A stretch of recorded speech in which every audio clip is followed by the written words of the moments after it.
Bijay and Ninad, and great that Macha, you are, um, moderating this particular panel.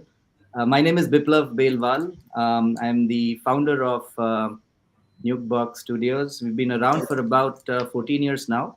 Me and Subir started this way back in 2010. And people ask us, guys who you have fantastic enterprise background, why would you come into, making games?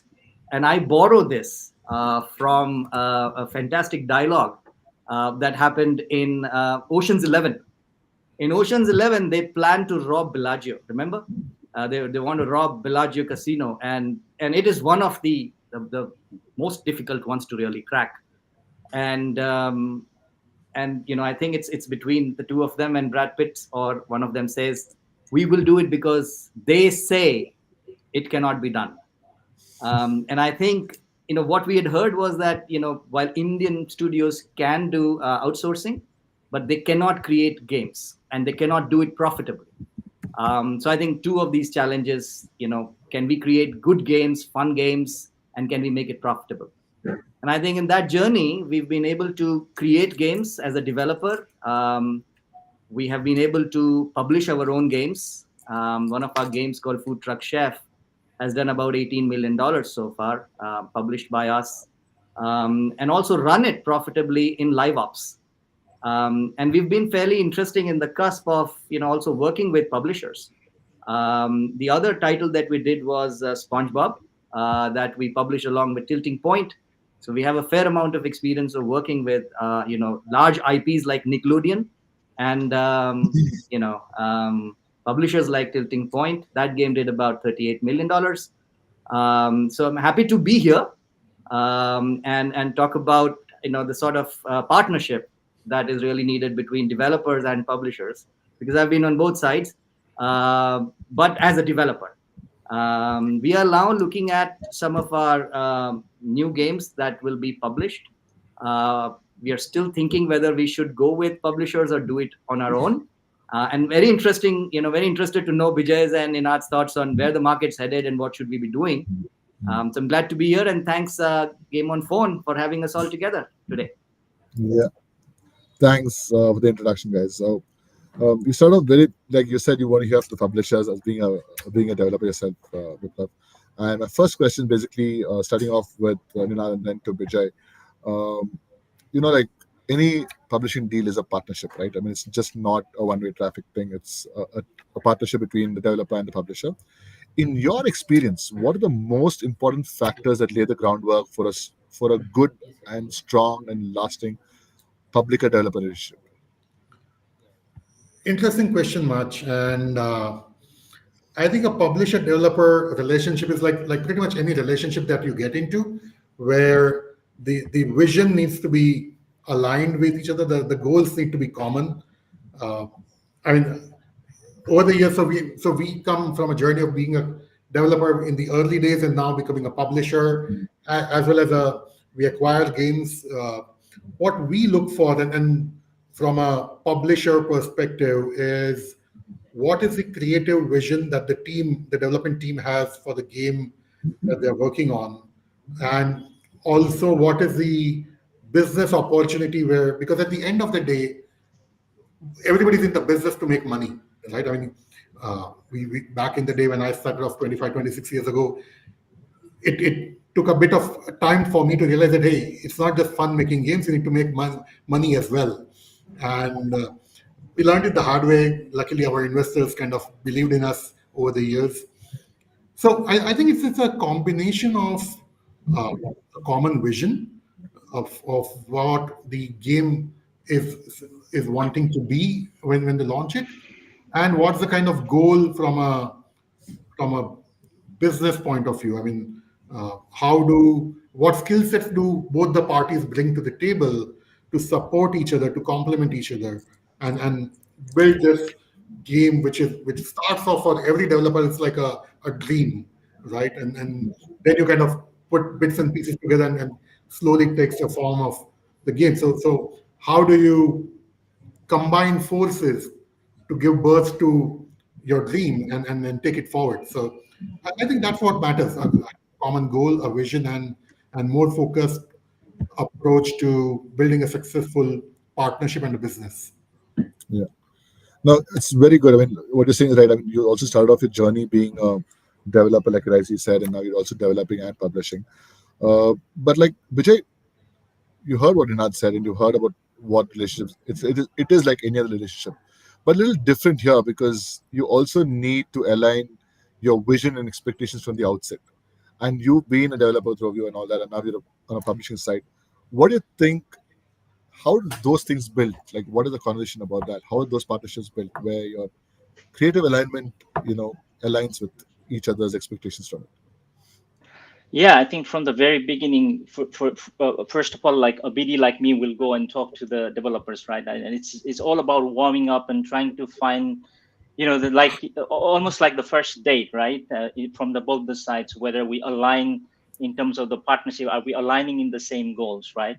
And it's I think the most important thing, and this just just adding to what Ninad said is about it's really building the trust and the transparency, right? So when we are getting into sort of a publishing discussion, we need to look at what are the data points that the developer has already done in terms of the market test, right? And there has to be a transparency. A lot of the developers that we talk to are quite transparent. They show us their dashboard showing what are the campaigns they've done, and I think that is really like foundation of really building the trust and transparency, right? And then obviously it follows in terms of what are the key goals, in terms of really getting that game out in the market, and how can the publisher sort of help them to scale that, right? And in many cases, like maybe we might not be the right publisher for a certain type of games, and it could be somebody else.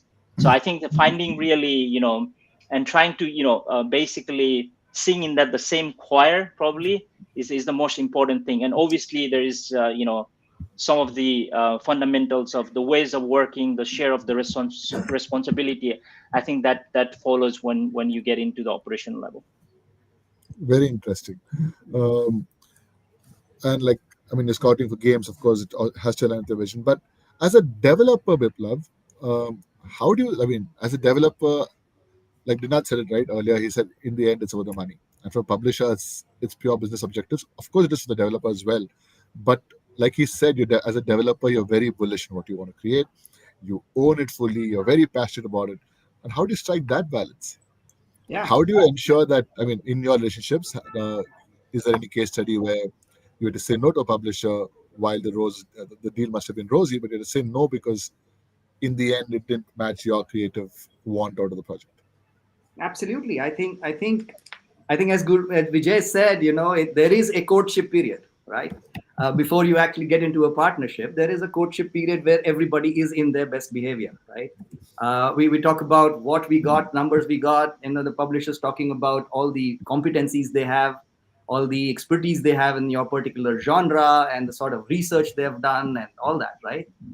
And then there is the reality when you actually sign the contract, and there are hygiene things that they need you to have already been done, and they ask you to do it, and you say, hey, I've already done so much, and why am I investing more? Why am I not seeing money? I've already been investing. And then after taking care of the hygiene factors, there comes times where you're lucky, things happen very well, and times where things are kind of tough and you have to take tough decisions. I think from the partnership perspective, let me tell you that developers have to prove the monetization, and publishers can definitely augment it, but the onus of getting those metrics is yours, right? So if you expect them to come and do a magic wand and change your LTVs, I think you're expecting way too much from this relationship, right? So the metrics are yours. You might have some fantastically crazy, insane ideas, but they have to be done within a timeline, because your marketing guys, your marketing specialist, which is your publisher, they have a certain calendar, and they are coinciding it with certain live ops events, or they're some calendar that they've already thought through. You can't just say need more time, can't do this. give us more time, and so on and so forth. So I think that sort of, like I said, the ebullience from your side, the energy from your side, the creative juices from your side could be there. But eventually, as Ninad said, we are all here to make money, and I think that's the balance. So the courtship period has to be very clear on what are the competencies, what are the genres in which you. So since you asked for specific examples, I can tell you. Um, Now, I will use certain words, and I don't want the publisher guys to get offended, but you guys have a very funny framework. I'm calling it funny. Um, for example, you would say, my D1 needs to be this retention, my D7 needs to be this retention, my D30 needs to be this retention. That is my benchmark. And I come back and say, the game that I've built is in a genre, and within that, a subgenre. And therefore, the D7 that you have in mind doesn't happen in my experience. So you are saying my D7 needs to be 20% plus. And I'm saying, in my experience of all the games that I've built, it's never more than 12%.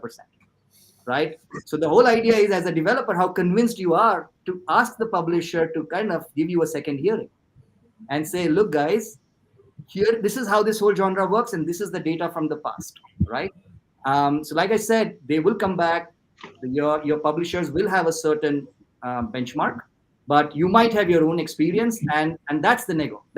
And you will know from your initial courtship how open are they to listen to you, or they're just saying that doesn't work.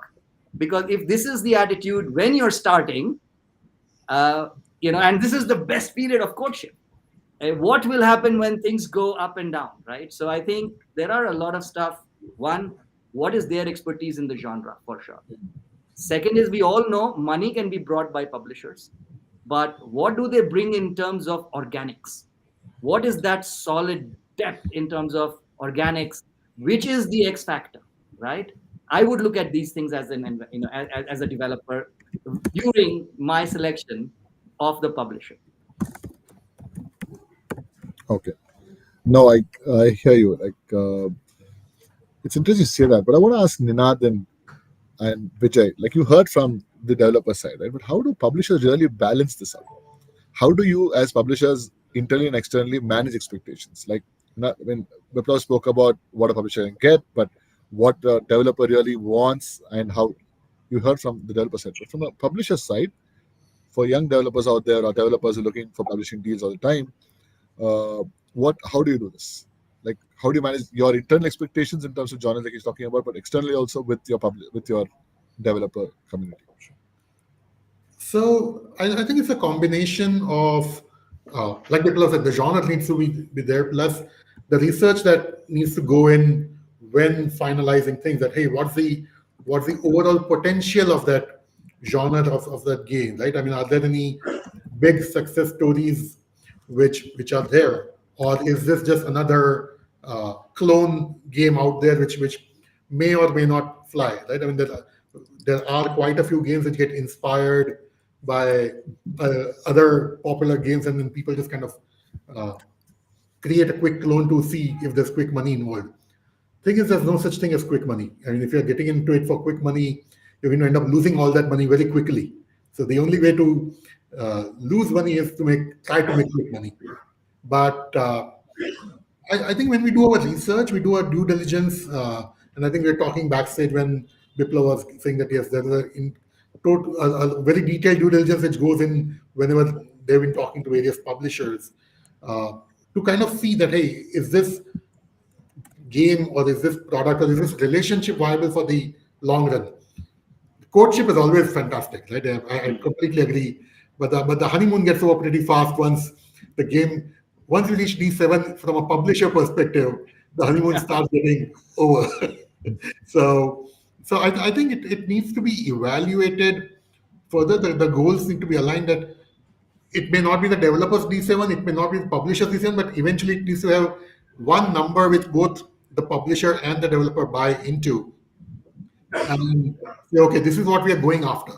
This is my goalpost. And try not to move that goalpost from both sides too often, because then you are never going to reach the finish line. So I think it's a combination on numbers and kind of adding to the earlier question as well, right? It's revenues and where how you can get there pretty soon. Yeah. Thank you. Yeah, So yeah, yeah. Just Vijay, to add to that, yeah. sorry.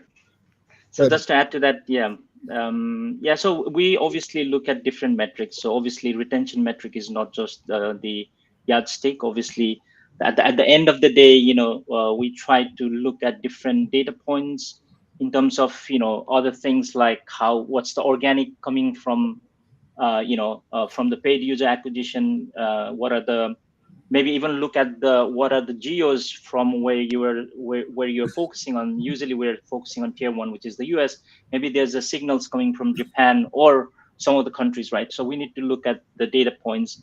And in our case, so before signing up a publishing agreement, so we do our thorough sort of a market test in a quite a larger scale, just to understand what are the key data points, and especially obviously looking at the ROAS target.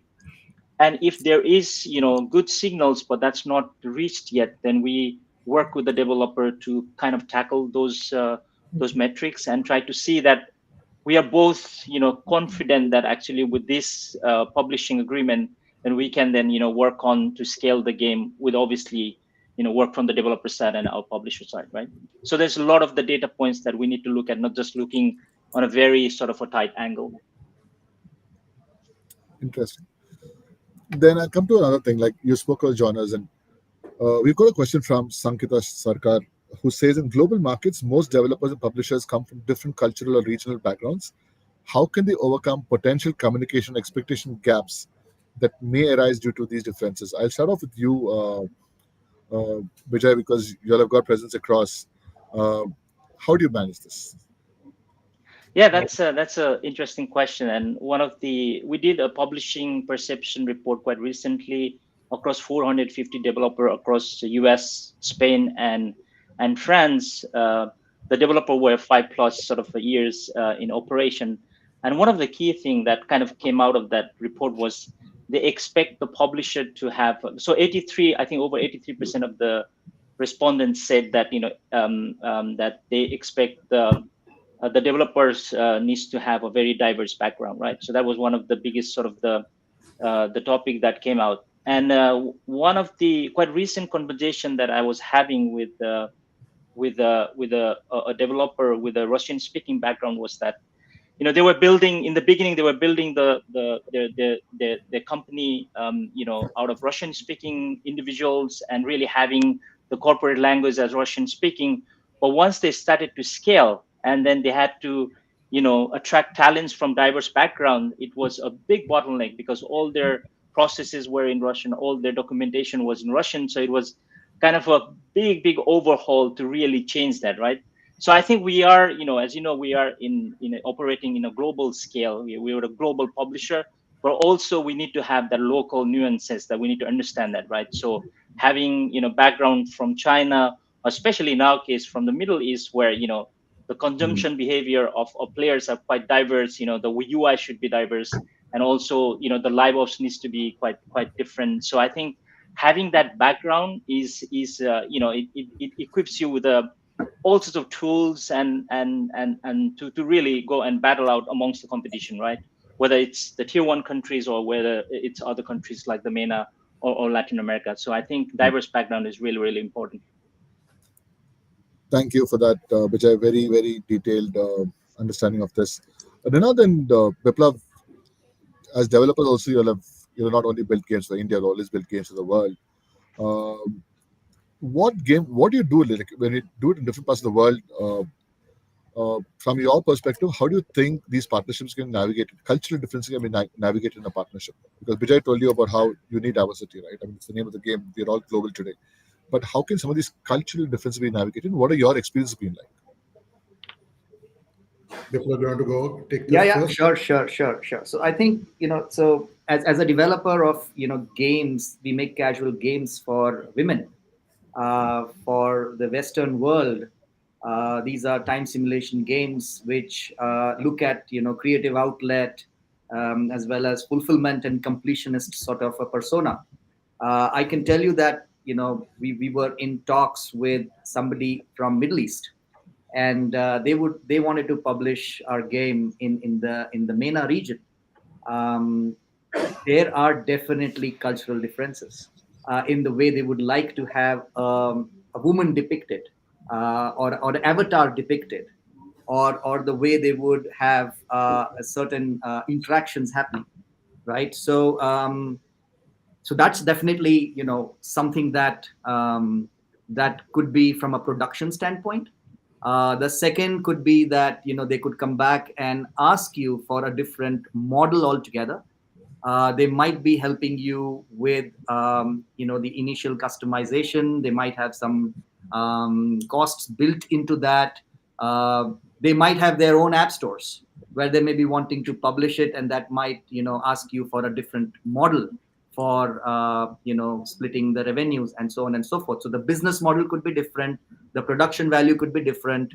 The way they are using data, again, we found this very, very interesting.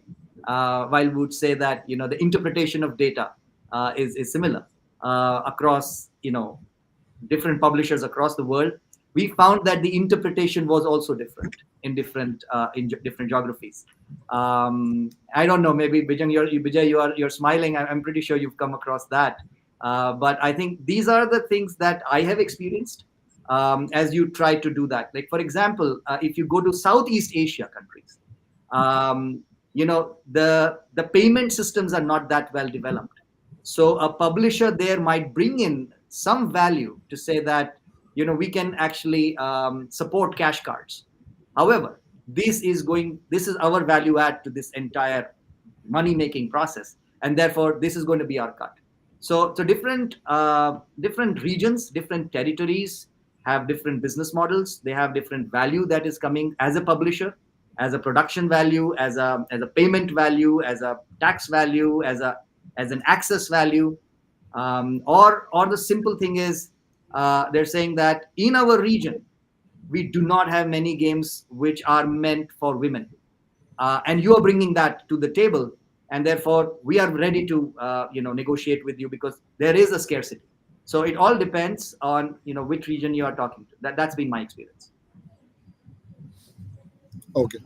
Ninad, an offshoot of that question is, like, I mean, we're talking about cultural differences, Sure. and then we come to IP and creative rights, right? How do you handle intellectual property rights and partnerships, and how can you ensure both are fairly represented, especially when publishers will tell you the nuances of a certain demography or a certain audience, and then as a creative person, you still want to push back and say, no, but I want this to be projected in a certain way, and how do you balance that out? So in our case, Macha, it's almost also there's another difficulty, or I would not say difficulty, but another layer where we work with a lot of licensed IPs, right? Be it our games like WWE Mayhem, or some of the games we recently acquired, like American Dad, Yeah. which have IP guidelines that we need to stick with, right?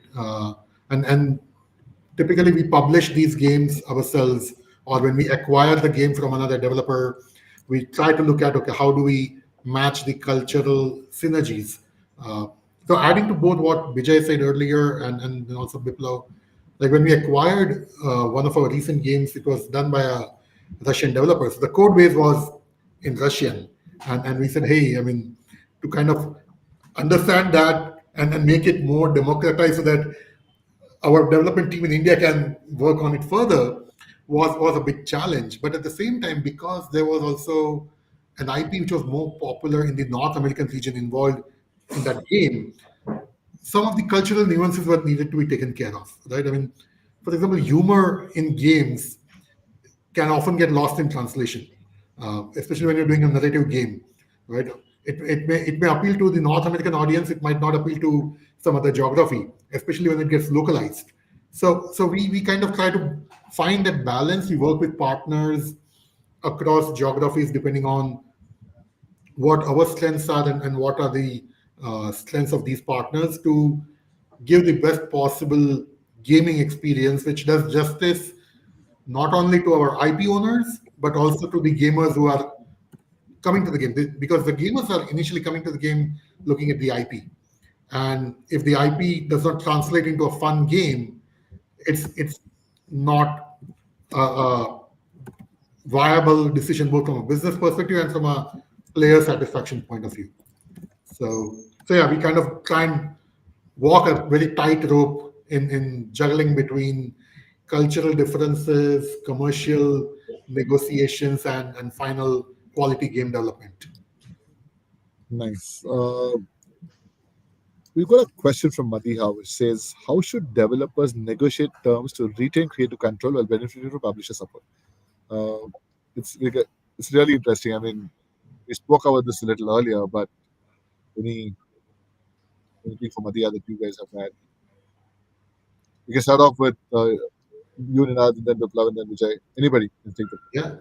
negotiate hard. Well, it's always interesting, right? I mean, the developer absolutely is passionate about their concept, their idea, their vision, and a lot of times we have seen in the past that while it looks really good on paper, or it looks really sounds promising in the vertical slice, but unless you have the code loop or the monetization angle figured out very early into the development cycle, it becomes extremely difficult. So it becomes a bit of a challenge to balance the creative vision, or maintain the creative control, and get the publisher to support, because very often the publisher would be, depending on what stage you are getting involved with the publisher, right? If you're getting involved right at the early stage, it can be like a symbiotic uh, association. But if you go to a publisher when pretty much the game is ready to go, and then the publisher comes back and says, "Hey, you know what? Make these changes." Like people have said, I mean, the retention metrics might not be the same as what are aligned with the publisher's vision. It could become a bit of a friction trying to get the game to the market. So the earlier you nail down all these aspects, the better, and have clear lines of demarcation that, hey, these are the two, three, four things that we will take ownership for, and these are the four or five things where we need the publisher support on. Yeah, so I just want to add this point to the previous questions about IP ownership, right? Yeah. So from our perspective, so if it's a third party game that we are publishing and the developer has fully developed the game on their own cost, then we don't ask for ownership on that. So we're basically just the publisher, right? So in that case, then obviously the developer has the full control over creative, right? And obviously we might have our product team which are maybe very experienced in that particular genre. We can give them direction in terms of what needs to be improved, in the game. But in terms of the creative side, we try to give the full sort of the control to the developer. But obviously it's a little bit different case if some of the titles that we are publishing, which are we are co-development, meaning that we are investing into the development. In that case, then obviously we own the IP rights. In that case, that maybe there is more more to say in terms of the creatives and how the game should be, right? Yeah. Thanks. No, it's very interesting because from what I'm hearing for the last few minutes is that communication and collaboration is the key, right? I mean, you need to have effective communication strategies.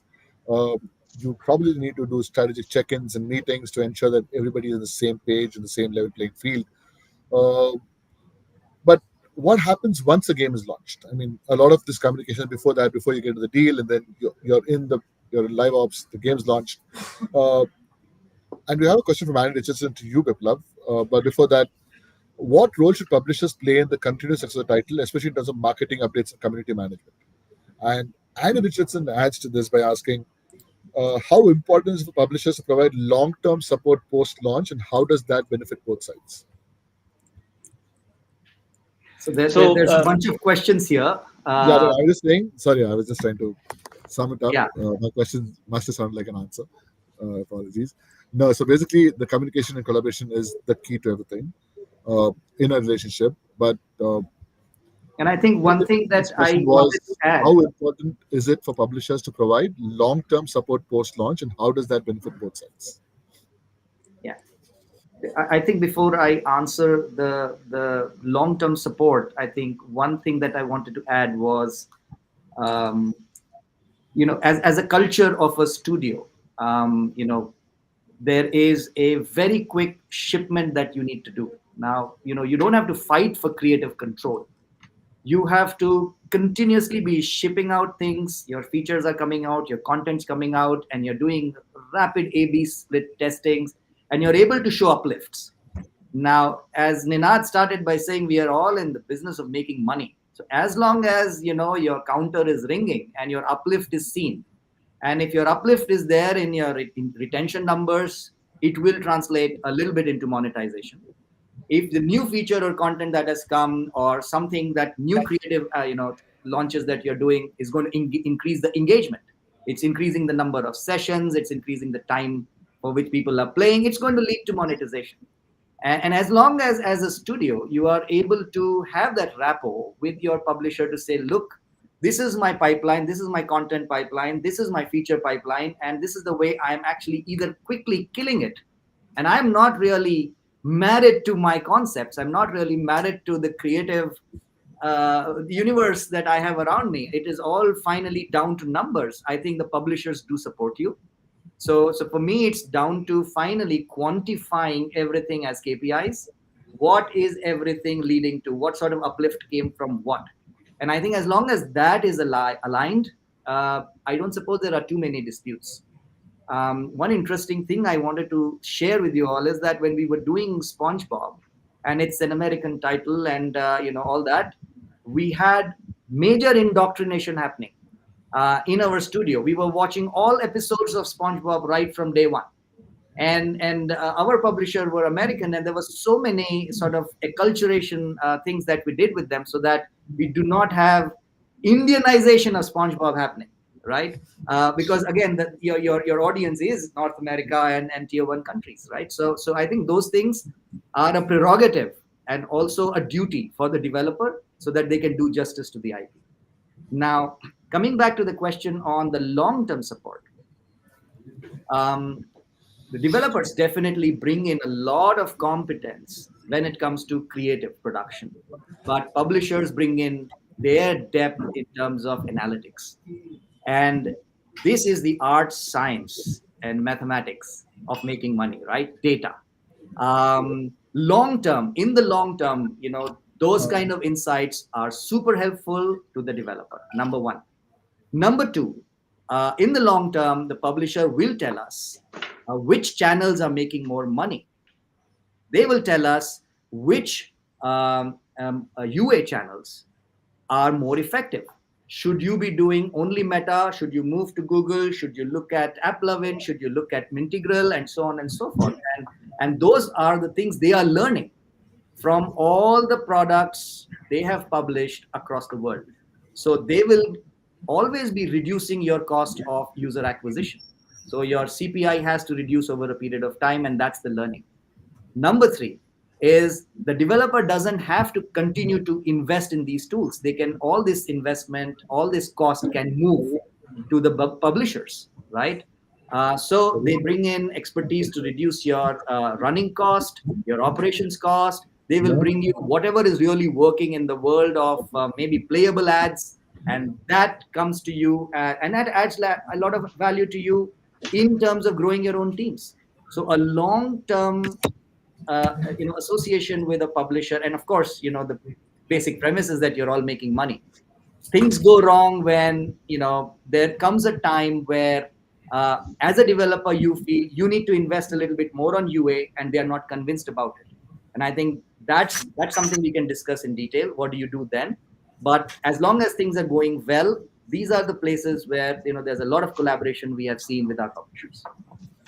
Nice.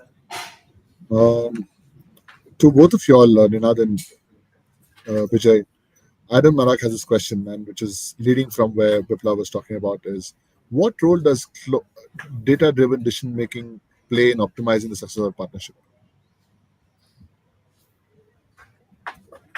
So I think like what Biplove said, right? I mean, while the developer can have the creative control while the game is getting developed, and then once it's launched, the balance shifts towards data-driven decisions, because that's when your game is out there, it's being played by thousands and millions of gamers, and that's when the real learning starts. I mean, I think the real process of building a game to the next level begins once you go live and start getting the actual data.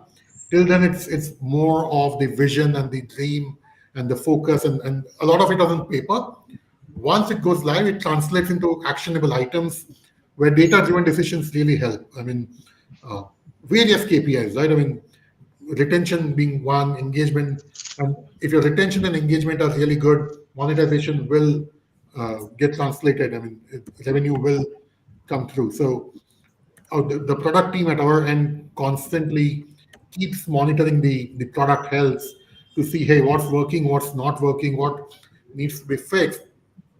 Our advantage also is that from a developer, since we come from a development background, we can also lend any additional support that the development partner might need.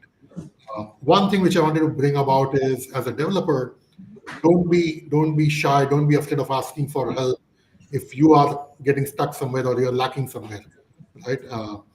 It is more harmful that you don't reach out and say, hey, I need help in this.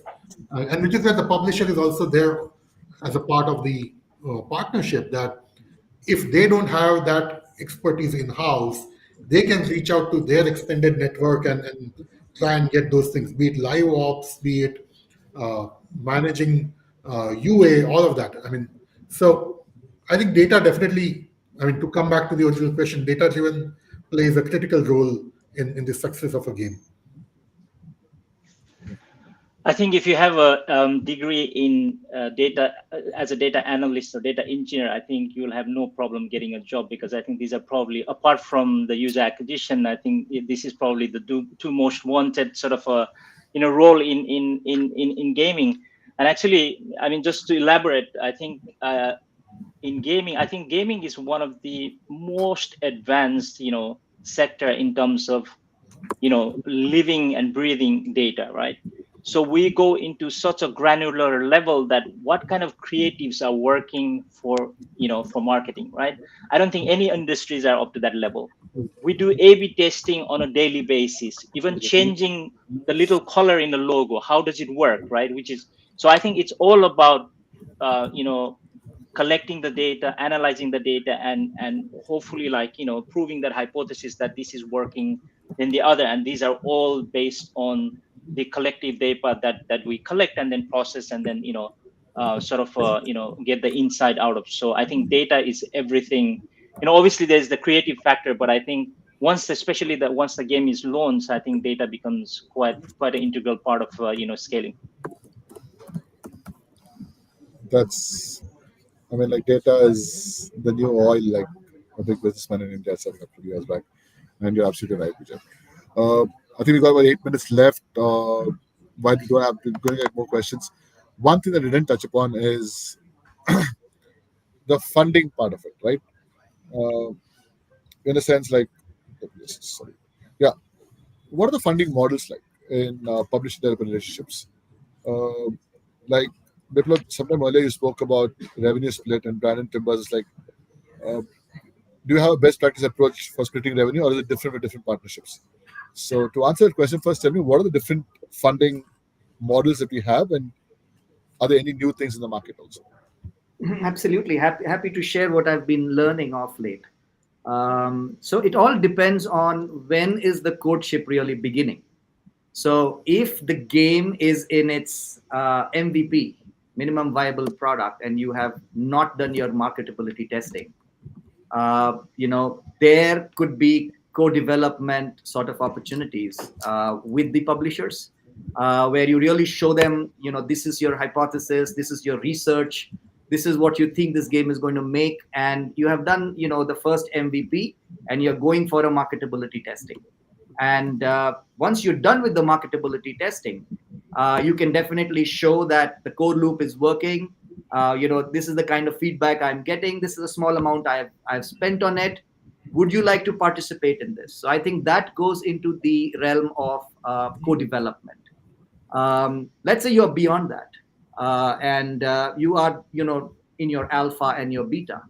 At that point in time, and this is before soft launch.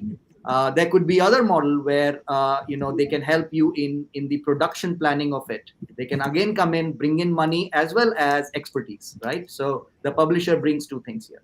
Now you're at soft launch process, right? So you are soft launching and you have some more data, more cohesive data, because your game now has maybe 30 days of play. So your retention numbers are clear, your engagement numbers are clear. You've already probably put some ad monetization modules there. You've already done a little bit of your balancing, so your IAP is in place. This is the place where you could actually go in for a partnership where it could be a percentage. Somebody asked us about the percentage. It's a much long negotiation, etc., that happens, not so easy.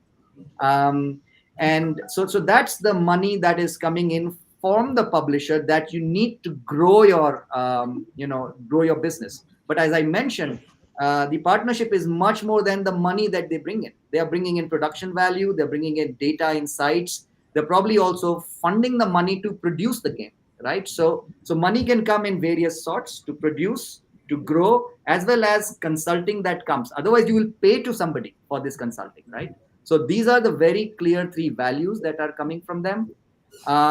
You can always negotiate better if your numbers are better. And for that, there is cohort based financing that is available. There are non-dilutive financing options that are available in the market, but all are dependent on how well your game is doing and how much are you willing to invest initially to showcase those numbers. So it's not necessary that you need all the money coming in from publishers. It could come from non-dilutive financing agencies. You could get, if you're in a live ops kind of a thing, you could have more things coming. We can have a different discussion on that. But here are the three options. One is you don't pay for consulting and you get that value add from publishers. Second is you get co-development money. And third is for the growth, you get the money. Go. Thank you, Biplove. I've run out of time. Bijay and Ninad, I don't want to go to finances. Last words. I'm getting this message saying 1 minute left. Okay, in 1 minute, quickly, how do you see relationships between, how do you see the whole publishing developer relationship evolve over the next 5 to 10 years? Uh, Bijay, starting off with you because you're doing a lot of global things, with Nina being the new hotspot. Ninad, and then Biplove, and then we close. Sure. I think if you look at the last few years,